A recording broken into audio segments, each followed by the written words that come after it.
নদী পাড়ের চিঠি। গ্রামের শেষ সীমানায় সরু একটি নদী। বর্ষাকালে সে ফুলে ওঠে, শীতে চুপচাপ বয়ে চলে।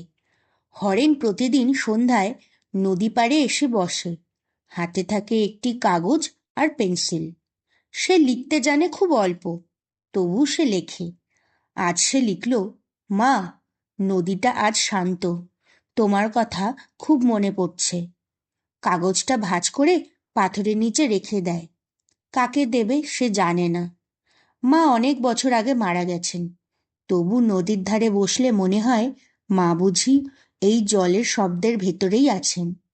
একদিন গ্রামের ছোট ছেলে গোপাল পাথরের নিচে চিঠিগুলো পেয়ে যায়। সে চিঠিগুলো নদীতে ভাসিয়ে দেয়। হরেন দূর থেকে দেখে, কিছু বলে না। সেদিন নদীর জল একটু বেশি শব্দ করে বয়ে চলে। হরেনের মনে হয় চিঠিগুলো পৌঁছে গেছে। শিক্ষা: প্রকৃতি মানুষের অনুভূতির নীরব বাহক।